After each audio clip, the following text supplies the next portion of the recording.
कोई आवश्यकता ही नहीं है, क्योंकि पिता के घर में रहती हैं और पहले से ही देख लेती हैं और खुशी खुशी पति के घर पर चली जाती हैं। दुख है ही नहीं तो घूंघट की जरूरत ही क्या है। पहले की दुल्हन पहले दुखी रहती थी, पिता के घर को छोड़ के जाती थी, फिर सुखमय जीवन व्यतीत करती थी। लेकिन आज की दुल्हनें, युवतियां सुखी सुखी घर जाती हैं और जाने के बाद में स्वयं भी दुख पाती हैं और पूरे परिवार को दुखी कर देती हैं। रणांगण का वह ऐसा संग्राम सा स्थान बन जाता है, कुछ प्रेम नहीं, कोई आत्मीयता नहीं, बहुत मुश्किल हो गया है। क्योंकि अनुभवी माता पिता का जो चुनाव होता था, पहले के समय में कभी सुना नहीं कि तलाक हो जाया करते थे, नहीं होते थे, क्योंकि अनुभवी माता पिता समझ करके अच्छे से अपनी बेटी को उस घर पहुंचाते थे। लेकिन अब बेटी अपने आप को बहुत ही होशियार समझने लगती है, और जो होशियार समझता है, अपने आप को सियार जैसा चतुर चालाक समझता है, वो बड़ी ही दुख पाती है और जिंदगी भर दुख पाती है, लेकिन कहने के योग्य नहीं रहती। क्योंकि कहे तो किससे कहे, पहले अगर जीवन में दुख भी होता तो माता पिता से कहती, परिवार के रिश्तेदारों से कहती कि देखो मेरे लिए ऐसा ऐसा दुख है, सारे परिवार रिश्ते नाते मिल करके उसका मुकाबला करते। और ऐसा कोई रेयर केस हुआ करता था, कोई एकाध किसी के जीवन में ऐसा, हमने तो सुना नहीं कि पहले कभी किसी की तलाक हुई हो, कभी नहीं हुआ करती थी। लेकिन जब से लड़कियों को इतना घमंड आ गया, मान कषाय आ गई कि हम पढ़े लिखे हैं, हम साक्षर हैं, हम सब कुछ अपना जीवन देख सकते हैं, देखना शुरू किया, आए दिन तलाक हो रही है, दुख में जीवन व्यतीत कर रही है, अधेड़ उम्र कब बीत जाती है पता ही नहीं चलता। फलतः जैन समाज पिछड़ती चली जा रही है। हमारे यहाँ की जनसंख्या दिनों दिन बहुत कम होती जा रही है। इसका कारण अगर मूल में खोजे तो लड़कियां जितनी जितनी पढ़ती चली जा रही हैं, उतनी उतनी हमारे समाज की संख्या कम होती जा रही है। पढ़ना बुरा नहीं है, आपके जीवन में पढ़ाई हो, लेकिन पढ़ाई के साथ साथ में संस्कार विहीन शिक्षा अवनति की ओर ले जाती है, और संस्कार सहित जो शिक्षा होती है वह आज समाज को उन्नति की ओर ले जाती है, विकसित करती है। आज यही स्थिति दिखाई दे रही है। इसीलिए हमारे आचार्य गुरुवर श्री विद्यासागर जी महाराज, मूक माटी के सजेता, वो शिक्षा के साथ में संस्कारों को घोल कर देने की बात करते हैं। और हजारों हजारों बालिकाएं आज प्रतिभा स्थली से निपुण होकर के, शिक्षित होकर के, संस्कारित होकर के जा रही है। माँ पिता को गौरव होता है कि मेरी बेटी प्रतिभा स्थली में पड़ी है, संस्कारित है, निश्चित रूप से वहां आगे जाकर के उभय कुलों को गौरवान्वित करने वाली है। हाँ, आप भी कम से कम और कुछ न कर सको तो अपनी जो बेटियां हैं उन्हें संस्कारित करो। बेटी संस्कारित होगी, शिक्षित होना बुरा नहीं है, लेकिन बिना संस्कार के शिक्षित होना बहुत बुरा है। और आज इसकी बहुत ही दुखद स्थिति हम समाज में देख रहे हैं। भगवान महावीर स्वामी ने इस काल में, इस चतुर्थ काल में जन्म लिया है और हम अभी पंचम काल में जी रहे हैं। उन्हीं का शासन काल चल रहा है, उन्हीं के काल में हम जी रहे हैं, मतलब उन्हीं के शासन काल में जी रहे हैं। धन्य है जिन्होंने अपने जीवन को स्वयं इतना पुरुषार्थ के माध्यम से संस्कारित किया और जन जन को संस्कारित किया। सिर्फ जैन ही नहीं, उनके समय में मात्र जैन होते ही नहीं थे, जैन कोई ऐसा होता ही नहीं था। जन जन को, समूचे देश को उन्होंने संस्कारित किया। और अभी जो वर्तमान में समय चल रहा है, आचार्य भगवान ने लिखा है कि वह बारस भी बहुत महत्वपूर्ण है, जिसको लोग वाक बारस कहते हैं। क्यों वाक बारस क्यों कहा? इसीलिए कि 2 दिन पहले महावीर भगवान ने अपने समोशरण का परित्याग कर दिया। आदिनाथ भगवान ने 14 दिन पहले समोशरण का त्याग कर दिया। 2 से 23 तीर्थंकर भगवंतों ने 1 महीने पहले से छोड़ दिया, लेकिन महावीर स्वामी कितने करुणा के सागर, सभी तीर्थंकर करुणा के सागर ही रहते हैं, लेकिन भगवान महावीर स्वामी अंतर्यामी वो जानते थे कि अगर मैंने एकदम छोड़ दिया तो इन लोगों को दिव्य ध्वनि का उपदेश नहीं मिलेगा, ये भटक जाएंगे। जितने दिन दे सकता हूँ उतने दिन उन्हें दिव्य ध्वनि का लाभ दे दूं। और उन्होंने अंतिम मोक्ष जाने के 2 दिन पहले तक उन्होंने दिव्य ध्वनि का उपदेश दिया। इसीलिए वह अंतिम दिव्य ध्वनि के रूप में उनका जो हमें उपदेश प्राप्त हुआ, इसीलिए वाक बारस, वाक यानी वाणी खिरी, इसीलिए वाक बारस कहलाई। वाक बारस अंतिम दिव्य वाणी मिली हमें, इसीलिए वह वाक बारस कहलाई। और सभी लोग कहते हैं धनतेरस, महावीर भगवान का समो शरण विघट गया। जो समो शरण रूपी लक्ष्मी थी वह विघट गई, क्योंकि अब पुण्यात्मा परम पवित्र आत्मा वहां से विहार कर गए और चले गए वह पावापुर।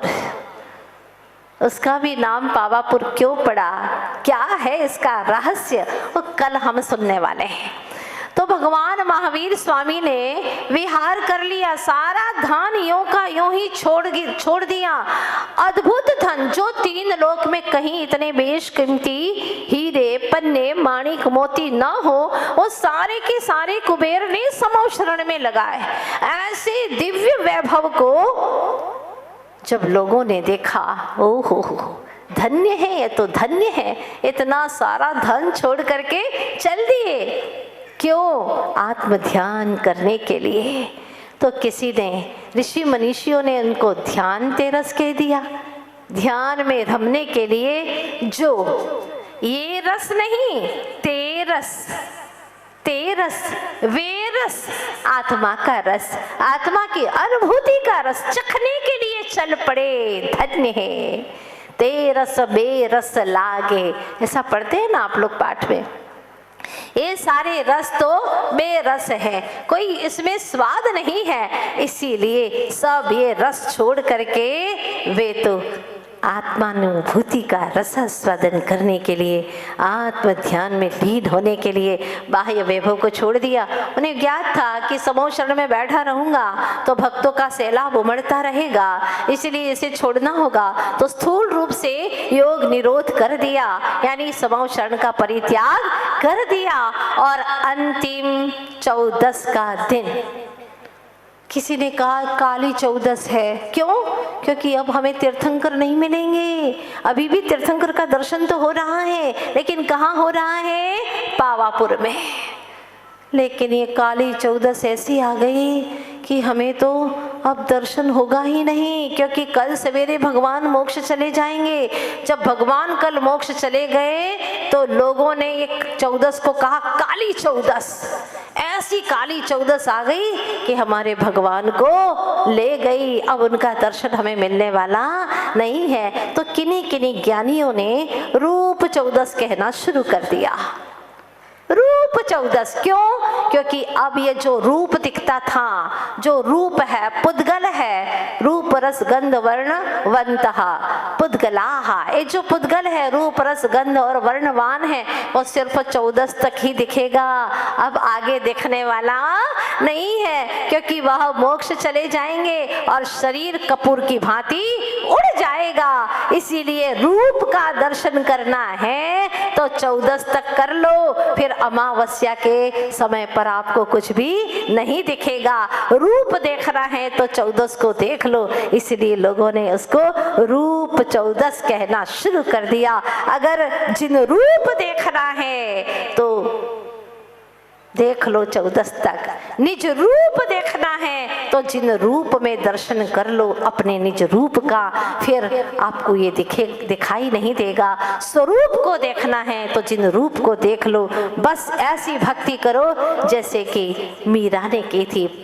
कहते हैं ना, प्रेम करो तो मीरा की तरह करो, प्रतीक्षा करो तो शबरी की तरह करो। भक्ति करो तो हनुमान की भांति करो, शिष्य बनो तो अर्जुन की भांति शिष्य बनो, और मित्र बनो तो श्री कृष्ण जी की भांति बनो। समर्पण करो तो ऐसा समर्पण करो जैसे कि गौतम स्वामी ने श्री महावीर स्वामी के चरणों में समर्पण किया था। ऐसा समर्पण करो ताकि तुम्हारा जीवन सार्थक हो जाए। भव्य जीवों, यह 3 दिन बहुत ही महत्वपूर्ण है। हमें अपने जीवन में कई दिन मिलते हैं, लेकिन कुछ दिन ऐसे होते हैं जो हमारे जीवन में कुछ दे जाते हैं। कई त्योहार आते हैं, कई पर्व आते हैं, पर हमारे जीवन में कुछ आध्यात्मिकता के बीज बो करके जाते हैं। जैसे रक्षाबंधन है, माना जाता है कि वो ब्राह्मणों का त्योहार है, और दशहरा है वह क्षत्रियों का त्योहार माना जाता है, और होली शूद्रों का त्योहार माना जाता है। लेकिन जो दीपावली है वह वैश्य का त्योहार माना जाता है। दीपावली के दिन कहते हैं बहुत सारी घटनाएं घटी थी, इसीलिए सारा जैन समाज ही नहीं, हिंदू समाज और भी कई लोग दीपावली पर्व को मनाते हैं। कारण यह है कि बुद्ध कहते हैं, बुद्ध का कहना कुछ और है, श्री महावीर स्वामी का कहना कुछ और है। महावीर स्वामी का कहना है कि अंतर में दीपक का जल जाना, केवल ज्ञान रूपी दीपक का जल जाने का नाम है निर्वाण, भाव निर्वाण जिसे कहते हैं, और अष्ट कर्मों का समापन हो जाने का नाम है निर्वाण। निर्वाण कल होने वाला है भगवान महावीर स्वामी को। निर यानी निकल जाना, बाण निकल जाना, 8 कर्मों के बाण का निकल जाना ही निर्वाण है। जिस आत्मा से 8 कर्म रूपी बाण निकल जाते हैं, जो आत्मा को छेद रहे थे, जो आत्मा को भेद रहे थे, दुखी कर रहे थे, वो 8 बाणों का निकल जाने का नाम ही है निर्वाण। भगवान महावीर स्वामी का कहना है, भीतर के ज्ञान का, पूर्ण ज्ञान का दीपक जल जाना, यही वास्तव में निर्वाण है, भाव निर्वाण है। तो बुद्ध कहते हैं दीपक का बुझ जाना ही निर्वाण है। दोनों की सोच में बहुत अंतर है, दोनों की परिभाषाओं में अंतर है, क्योंकि बुझ जाएगा तो अंधेरा ही हो जाएगा। इसलिए भगवान महावीर स्वामी ने जो अपने जीवन में अनुभव में एहसास किया है, वही बात हमारे सामने रखी कि दिए का जल जाने का नाम ही वास्तव में दीपावली है, निर्वाण है।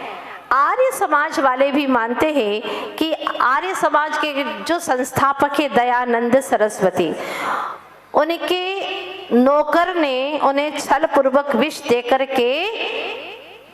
दे दिया था, लेकिन दयानंद सरस्वती प्राणों का विसर्जन तो किया, लेकिन समता के साथ में, जिसको हम सम्यक समाधि मरण कहते हैं। इसीलिए आर्य समाज वाले भी आज का दिन दीपावली के रूप में मनाते हैं, क्योंकि उनके भीतर में समता थी। समता को हर कोई स्वीकार करता है। और देखिएगा, श्री कृष्ण को मानने वाले, उनका कहना ये है कि नरकासुर का उन्होंने वध किया था। और भी बहुत सारी चर्चाएं हैं जो अन्य लोग मानते हैं। उनका कहना है कि घर के द्वार खुले रखना और लाइट चालू रखना, ऐसा कुछ करते हैं ना आप लोग। हाँ, लाइट चालू रखना, अंधेरा नहीं रखना आज के दिन। क्यों? हमने भी पूछा कि ऐसा क्यों कर रहे हैं, लाइट क्यों जलाना? अरे लक्ष्मी जी आएगी, अंधेरा देख करके कहीं भाग गई तो। हाँ, इसलिए दरवाजा खुला रखना। ये क्या सोच है? लक्ष्मी आती है तो ऐसे दरवाजे से आती है क्या? क्या है लक्ष्मी? पुण्य रूपी लक्ष्मी है तो छप्पर फाड़ करके आती है, ध्यान रखना। इसीलिए साथी से पुण्य कमाने का अवसर जब भी तुम्हें मिले छोड़ना मत, सारे काम छोड़ देना, पर साथी से पुण्य कमाने का अवसर कभी मत छोड़ना। और वह है श्रावकों के लिए प्रभु की भक्ति।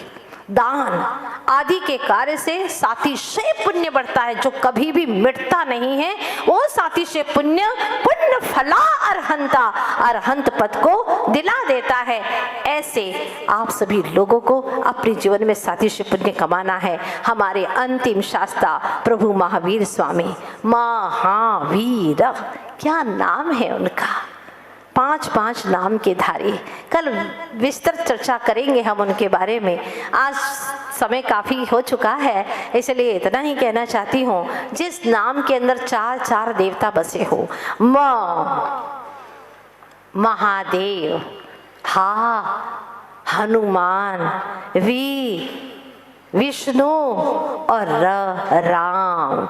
जिस महावीर नाम में ही 4 देवता बसे हो, चारों धाम बसे हो, चारों गतियों से जो ऊपर उठ चुके हो, ऐसे भगवान महावीर स्वामी को हम आज रूप के रूप में, निज रूप पाने के लिए, निज स्वरूप में रमण करने के लिए अंतिम बार भावों से प्रणाम करते हैं। क्योंकि प्रभु कल अरहत अवस्था में नहीं मिलेंगे हमें, कल मिलेंगे सिद्ध अवस्था में। तो कल सभी लोग अंतिम महावीर प्रभु की भक्ति करने के लिए, आप लोगों ने कभी सुनी भी नहीं है ना, जिंदगी भर सोते हो, कब तक सोते रहोगे, सोए अनादि से हो, सोओगे और कब तक। अब सोने का वक्त नहीं है, जागने का वक्त आ गया है।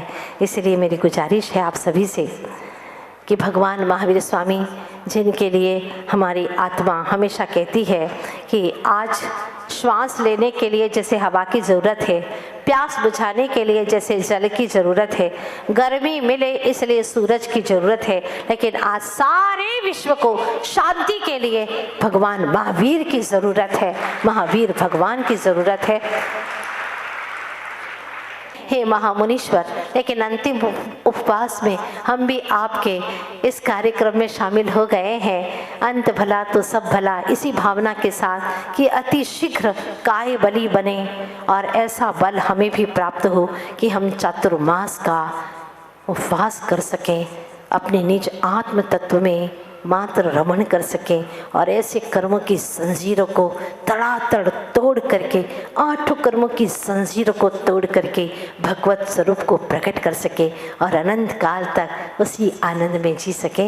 इन्हीं शुभकामनाओं और भावनाओं के साथ में बोलिए महावीर भगवान की, आचार्य गुरुवर्ष विद्यासागर जी महाराज की।